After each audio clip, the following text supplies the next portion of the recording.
Does anyone have a question?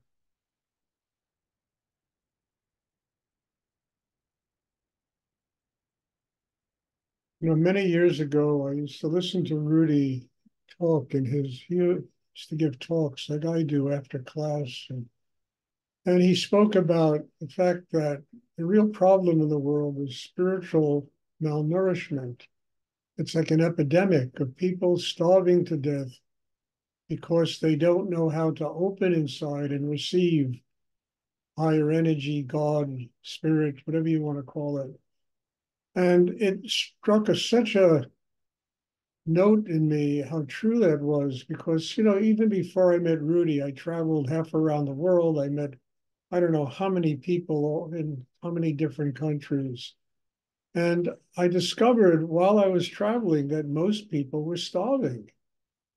They argued, they fought, they this, they that, and it all had to do with the lack of spiritual nourishment. Their hearts weren't open. There wasn't that love inside them, forgiveness inside them. And and when I heard Rudy talk about that, it rang such a truthful bell in me that one of the greatest problems that exists on earth is spiritual malnourishment.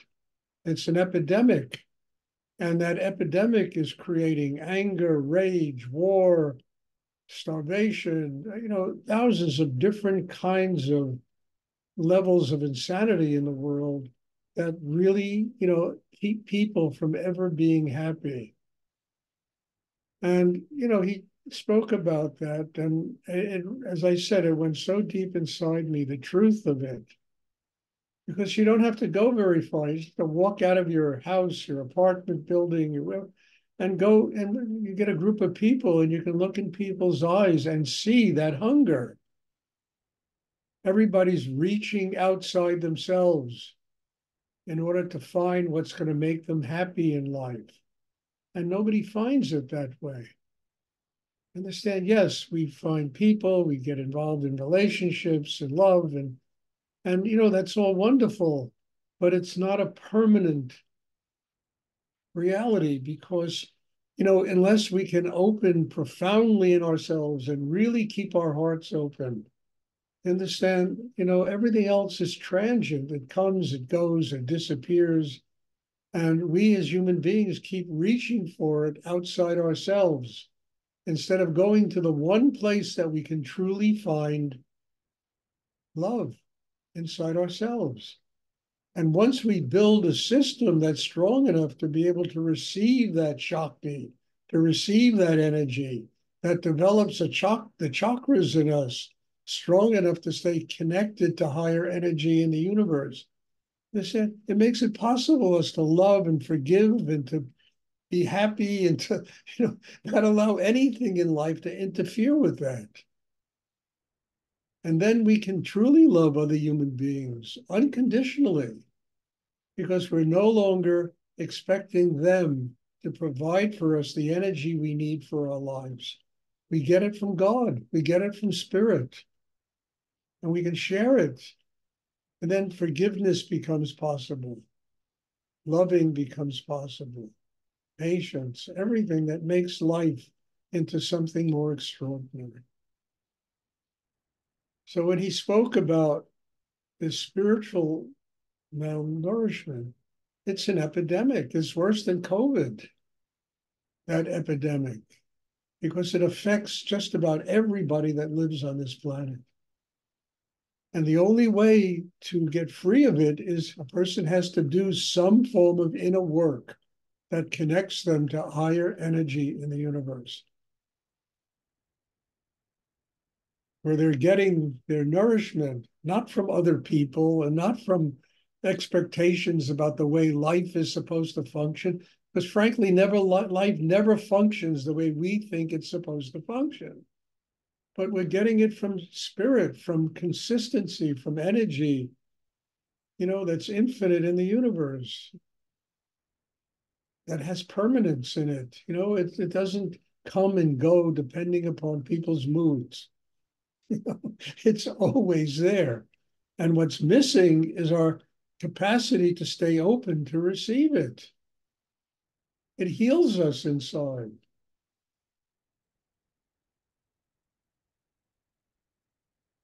And once you have that connection, it's almost an impossibility to feel lonely in this life. I really mean that.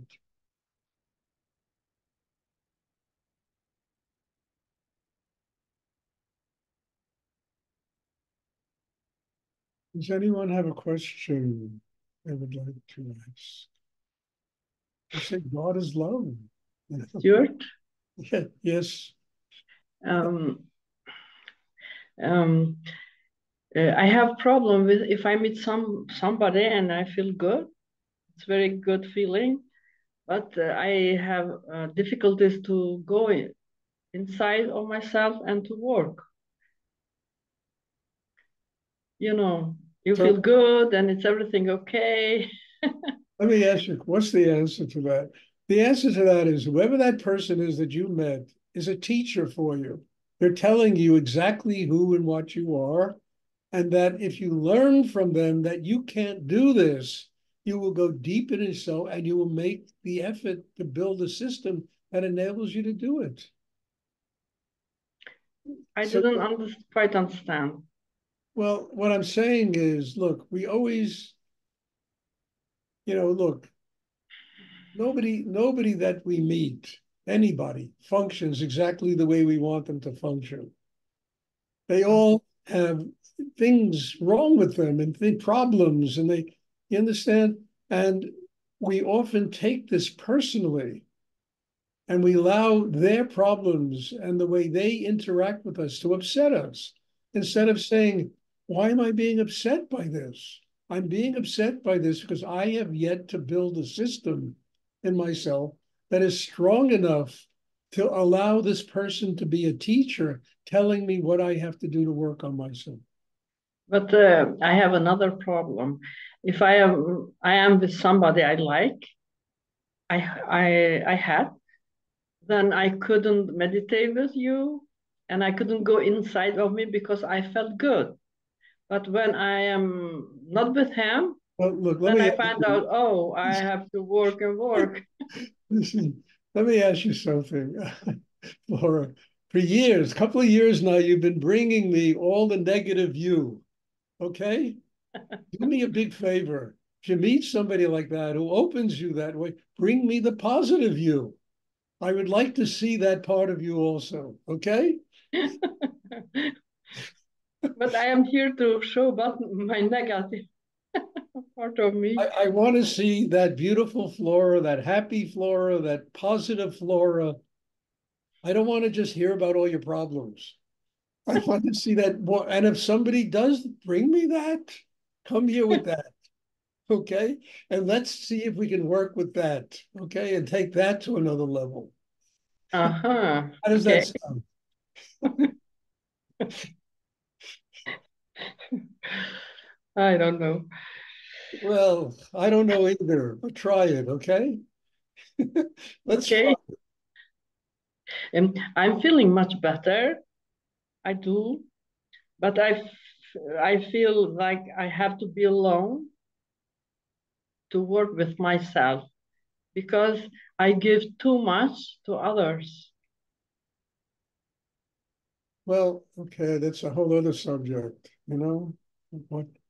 Look,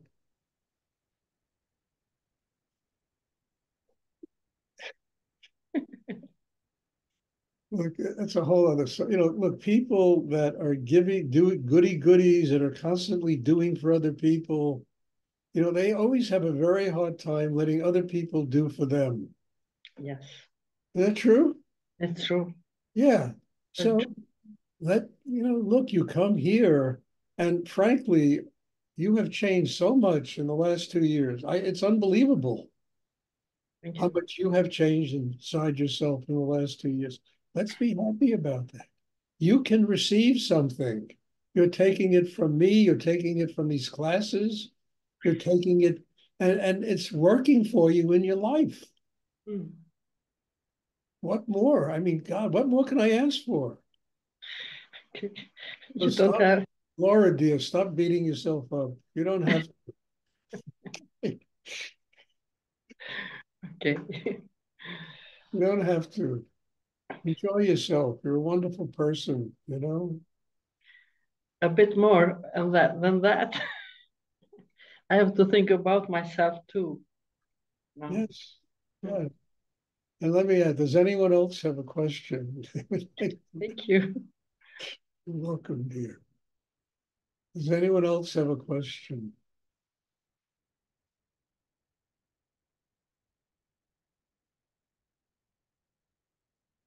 And it's not only Laura, it's all of us. You know, we have to accept ourselves, who we are. We all have limitations. We all have things wrong with us. We all have things that other people don't like. You know, it doesn't matter. We have to accept what these limitations, and that is ground zero, and we start from there. And we build a system inside by learning what to work on inside ourselves. And other people are wonderful teachers about, I mean, look, I mean, you know, I remember Rudy, like I've said this a billion, anyway, I remember Rudy telling me he couldn't pay a therapist $1,000 an hour to point out the number of things his mother points out in 5 minutes. That's what he told me. And it was really true. You know, I remember my own family. I never could do anything right. It was always it used to make me crazy when I was a kid until I finally got strong enough to say, I am secure enough inside myself that it doesn't matter what anybody says about me. And that is the security of doing deep inner work, connecting with spirit. And then what people say just bounce right off you. What does it matter? You know, what people think, people's opinions. I mean, I've been through it in my life with a lot of people. And I finally got strong enough to where it just didn't matter anymore. I knew what my connections were. I knew the work I'd done on myself to build and I didn't even have to know it. I just began to live that way, where other people's opinions didn't matter.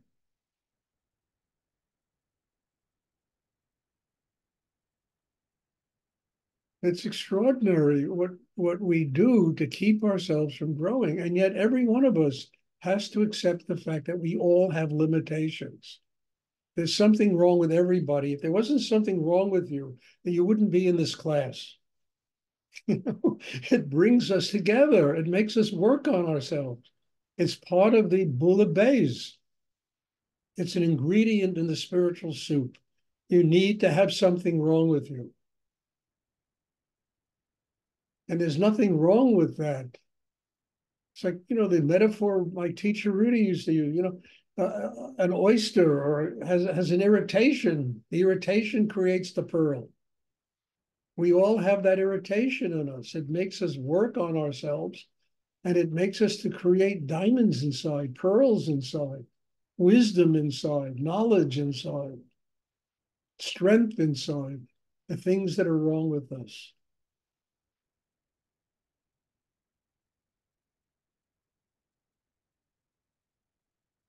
And once you begin to accept this, it doesn't matter what the hell anyone says. It really doesn't. You know that you just laugh and say, what does it matter?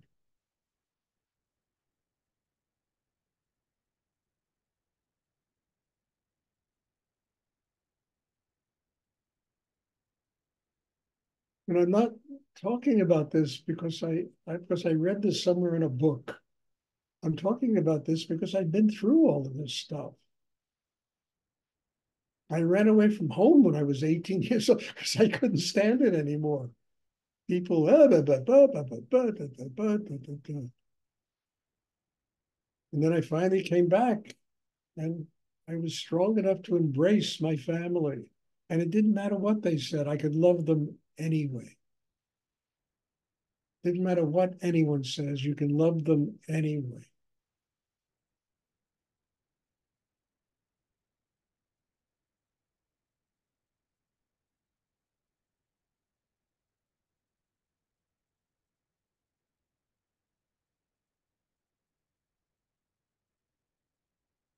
Does anyone else have a question?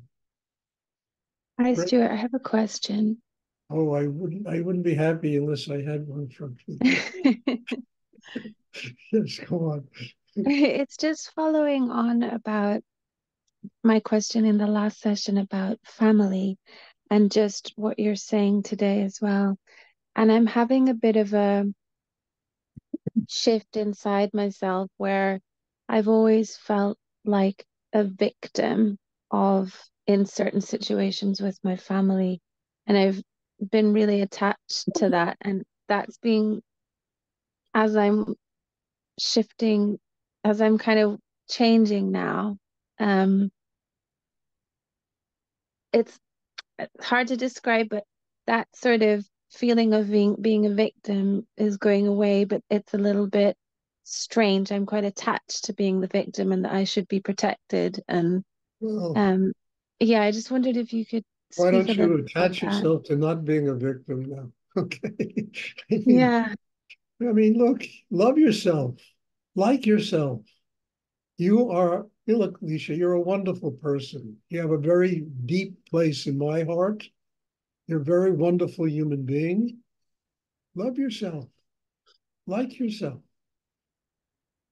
And if you do that, you will never be a victim of what anyone says to you.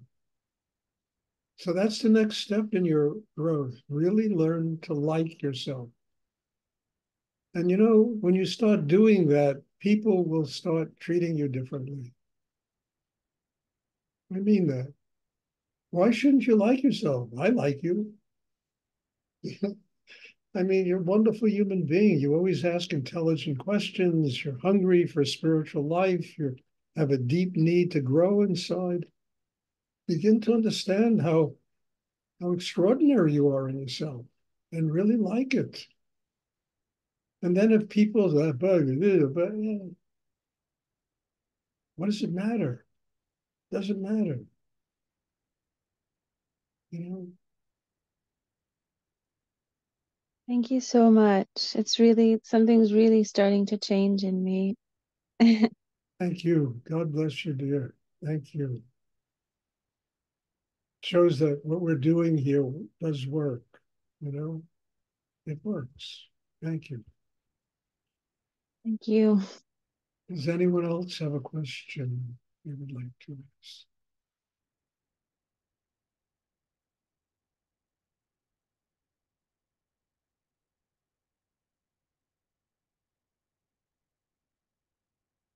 Okay. There'll be meditation again on Tuesday. And as I always end these classes, you know, look, we all need a guru. You all are my guru. You're my teacher. Your presence here has helped me to grow so much in the last 2.5 years. And I can't say anything but thank you. God bless you all. And it's just a joy. And trust me, I never one who ever dreamed I'd be sitting in front of a Zoom doing meditation. And I think it's just an extraordinary thing to connect with people all over the world and to discover that each and every one of you has something important to teach me about myself. So thank you and bless you. And I'm Thank you looking forward too. to seeing everybody on Tuesday. Thank you too, and God bless you. Welcome. Thank you, Stuart. You're Thank welcome. you, Stuart. Bye.